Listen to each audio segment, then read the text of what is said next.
Welcome, guys, to the Heroes and Villains podcast on Dopish Media. If you listen to us on Podbean, Spotify, or iTunes, I want to thank you.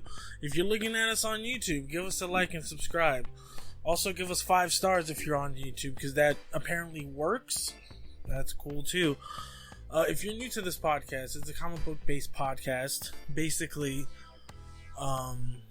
we dive in deep with comic book lore, superhero news, a pull list for comic book readers, anything basically involving comic books. It's pretty self-explanatory. If you're new to the channel or the network, basically we do podcasts like wrestling, horror, strange stories that are mysterious. If you like any of that type of stuff, please have us a listen. And if you're on any social media like Instagram, Facebook, Twitter, go look at us at Dopish Media. We really appreciate it if you follow, like, subscribe, tell us what you think. If you want to see something specific, let me know and we'll get it done. Like I said, this show, it's comic book related stuff. So first we're going to get into the news, and then we're going to get into our pro list. Now, our first news story of the day, of this week, is that Godzilla vs. Kong coming out, and people have already seen it. They've seen the movie. Okay, this long-awaited brawl that we've all been waiting for, because they teased it. They teased it in the first Godzilla. Okay, that there was many more monsters, and you're like, okay, well, they're setting up the Godzillaverse. And then, Pacific Rim comes out, and people are, rumblings like, oh, it might, cross over, which it could still cross over. It's a possibility. But then we see Kong Skull Island, and then Monarch is showing, and then now we're like, oh, okay, now this is getting to be Batman vs. Superman level. So, it was supposed to come out last year, but the coronavirus happened, the pandemic, so everything got pushed back. So now, people are saying that they saw it, and there were screenings, and I'm just going to read some tweets off to get people excited. I'm pretty excited about this one.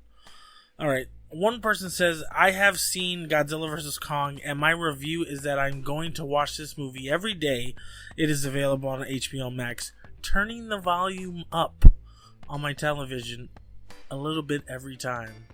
That gives me goosebumps. Because I'm a sound design person, so if the movie's good but the sound is like, because King of the Monsters was great. The effects, the sound editing is actually pretty amazing. Next up, I have seen Godzilla vs. Kong, and it's grade A awesome. The monster brawls are badass and beautiful. Huge fights, all well designed and super gnarly. Solid story, strong cast, very good score. I'm a score guy.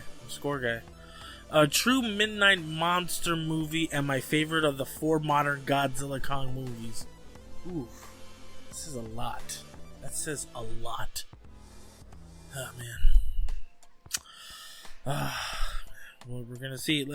Next up, Godzilla vs. Kong is fun, vibrant, action-packed, and energizing. Lives up to the heavyweight match it advertised with amazing visual effects and action sequences. This movie is selling a spectacle, and that's exactly what the audience will get. God damn it. I am excited for this movie beyond belief. Okay. The last time I was excited about a movie like this, the Marvel movies are in itself, but probably Batman vs. Superman, because we haven't seen it yet, I wasn't excited about Iron Man because that was the first one. Maybe Amazing Spider-Man 2.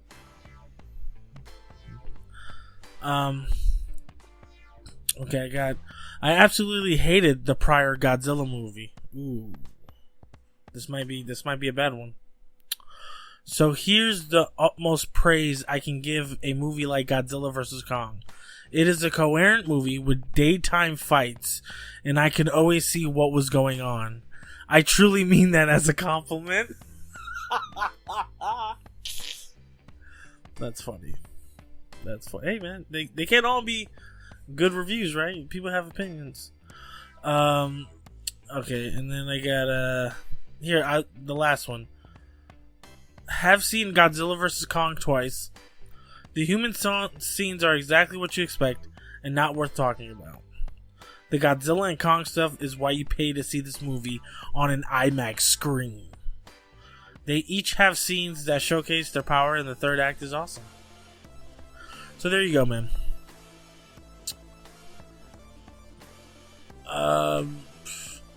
Dude, I'm excited for this. Either way, you know, I'm gonna watch it because the first Godzilla was, the second one was this.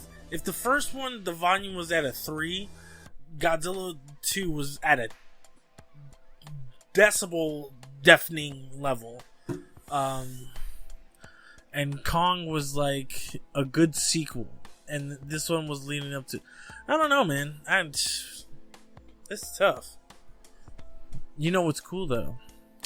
I pre-ordered the City Lights 10-inch Funko Pops for Godzilla vs. Kong, which I have to unbox them here because they're going to be so awesome. I don't really like unboxing, but they look cool. I hope they're shiny. If they're not, whatever. I mean, I guess. You know, I have a lot of stuff. It's not... I don't know. Whatever. That's cool. Alright. Next story. What is going on, guys? Michael Keaton suggests Batman Return is not guaranteed. I have to look at the last draft. So... I don't know, man.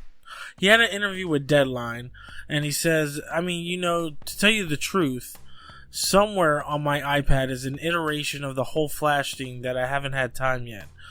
I called him and said, I have to be honest with you. I can't look at anything right now. I'm so deep into this thing I'm doing also. I'm prepping a thing I'm producing and getting ready to go down the road in the fall that I'll be in. And I feel responsible to that. So yeah, there is that. I'm not being cute or coy. If I talk about it, I'll be bullshitting you. I don't really know. I have to look at the last draft.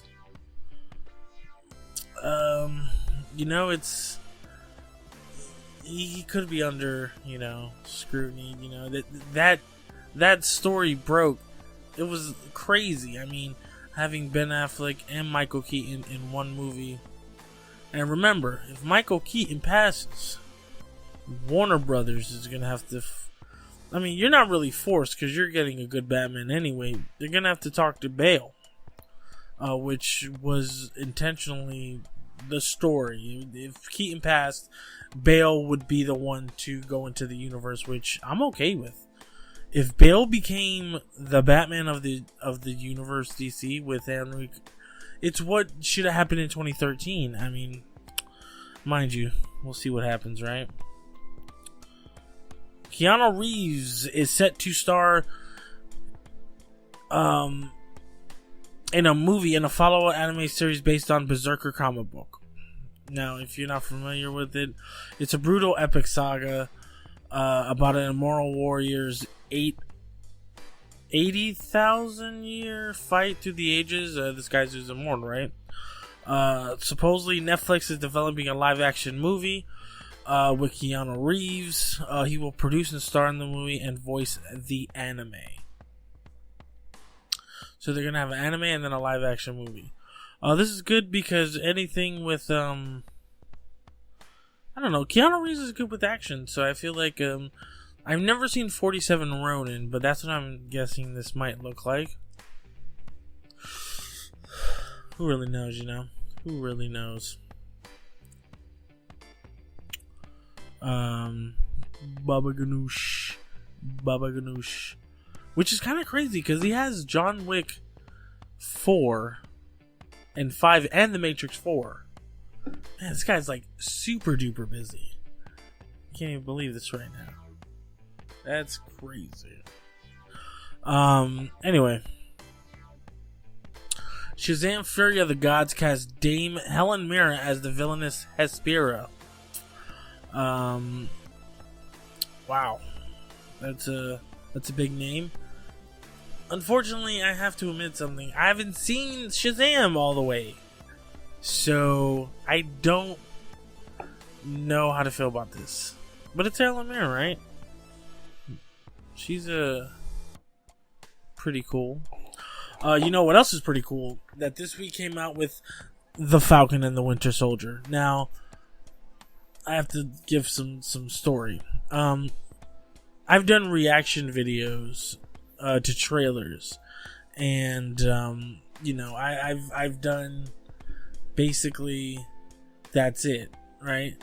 So this is my first time attempting to do a reaction video of a TV show, and man, I failed. So mostly what's going on is I finished the video, and the video topped out at like 10 minutes, right? Because, you know, I wanted something short, precise, but I think next video I'll do something different.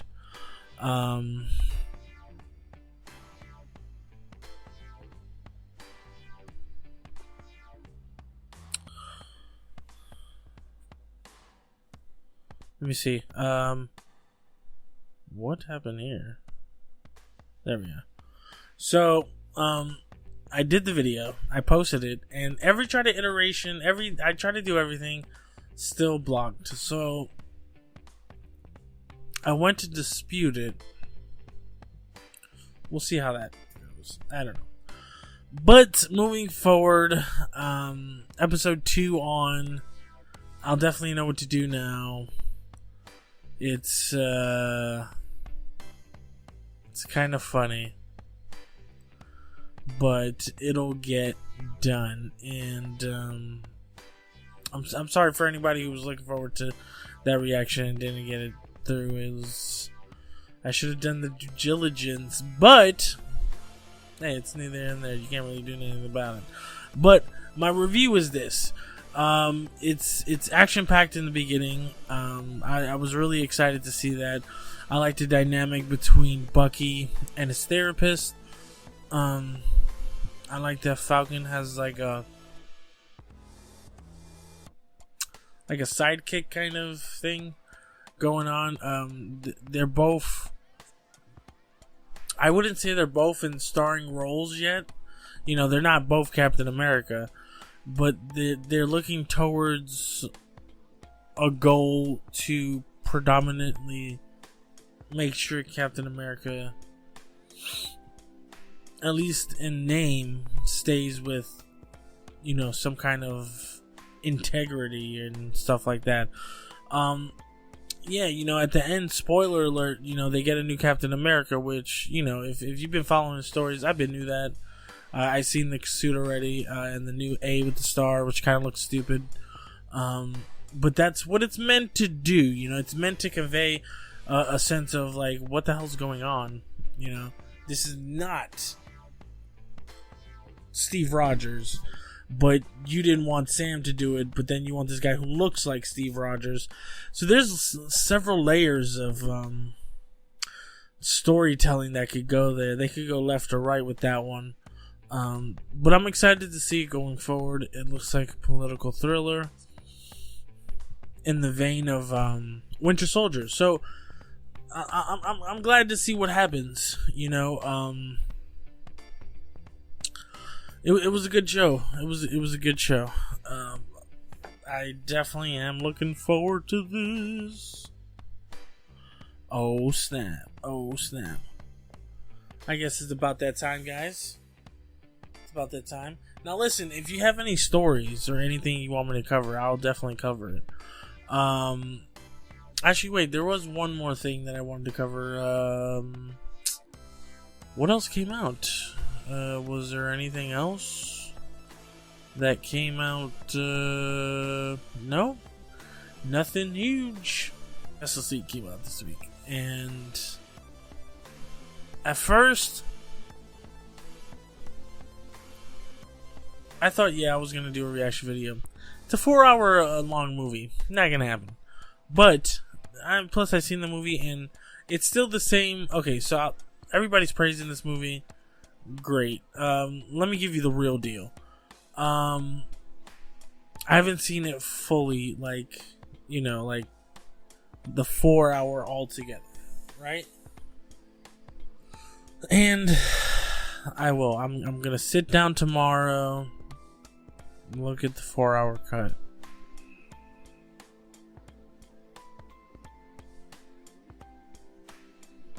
I'll do it. From what I saw, I mean, I saw the nightmare scene. I saw the Martian Manhunter. It's kind of lackluster because we're not gonna get that, Like, if we got a movie of just, like, the nightmare shit, like Injustice, with all the shit that was going on, I like it a lot. That's the meatball that I eat, But they're not gonna do that, so, it was fun to look at the Joker Batman stuff. That was great. I mean, that's probably the stuff people are looking forward to the most. Where he's just like, how can you let a boy go and do a man's work? Or a Robin do a bat. I don't know. I gotta check it out again. But man, I was like, and he was like, about to kill him. Damn. And then you find out Martian Manhunter's the fucking, what's his name? The dude who did at Comic-Con. I'm gonna forget. I'm not gonna remember. But he was the military dude from Man of Steel. Like, wow.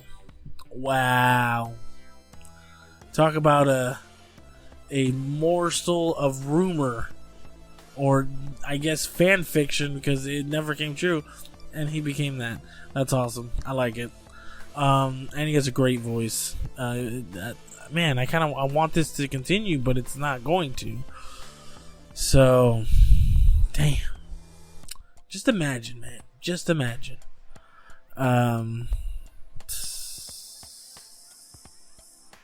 Alright, guys. Boom! Pull list!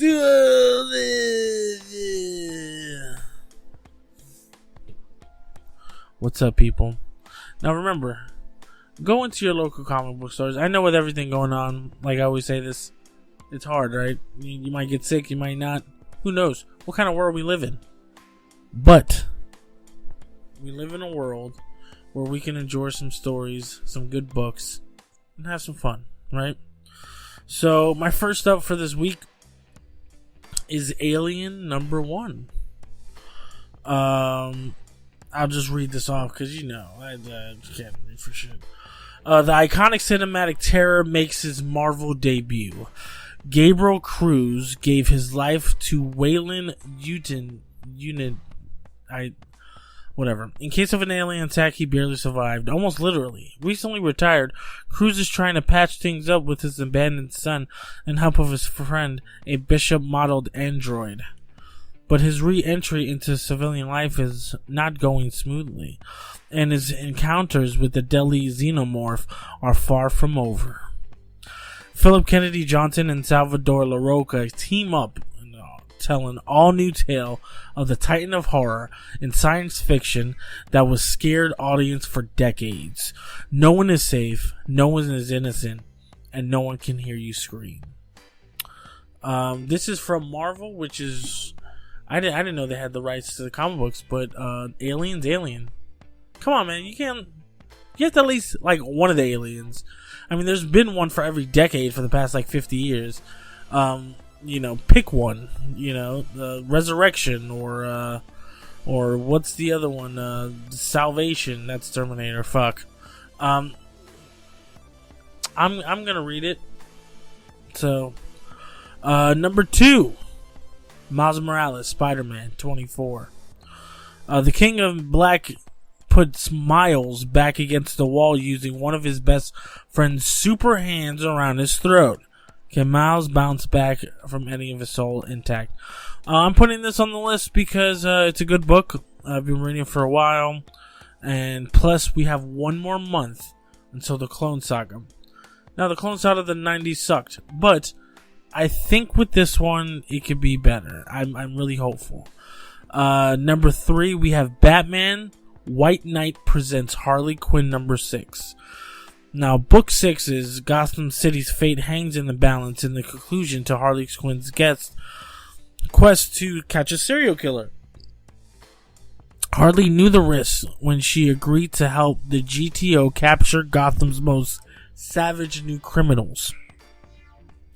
And all of her fears have come to pass. Her pursuit of Starlin and the producer has magnified the overwhelming responsibilities of motherhood, endangered her life and loved ones, and forced her to revisit the most painful memories of her own criminal past. Now, on the eve of Starlet's final spectacular act at the Gotham Film Festival, the case had become personal. As Harley grieves a shocking personal loss, she prepares to risk everything to prove she can deliver on her commitments and bring the case to a close. With one final assist from Bruce, Harley heads to center stage for a showdown that will make or break Gotham's future and determine Harley's role within it. Look, man, if you read White Knight, it's a good book. This one's good too. Give it a chance. That's what I say. The Black Label stuff, I love that shit. I could eat that stuff up all day. Speaking about Batman, number 4 is Batman Black and White number 4. Now, Gotham City's past, present, and future all come together to haunt the Dark Knight in an exhilarating new stories from some of comics' most noted luminaries as Batman Black and White continues. Eisner Award winner writer Chip Zdarsky and fan favorite artist Nick Bradshaw team up for a story that brings Poison Ivy to the front door of the Wayne Manor to demand ecological responsibility from Bruce Wayne. It's a tell-all stories. It's pretty good. The Black and White stuff started with figures, led into a comic book. I like it. It's just short stories of Batman. Not really deep detective work. It's just good fashion comic book reading. And the last one for this week is Teen Titans Academy number 1. Welcome to Teen Titans Academy, packed with both new superpowered teens and numerous dark secrets. Teen Titans Academy's student body includes Shazam, a new Australian speedster, a trio of Gotham teen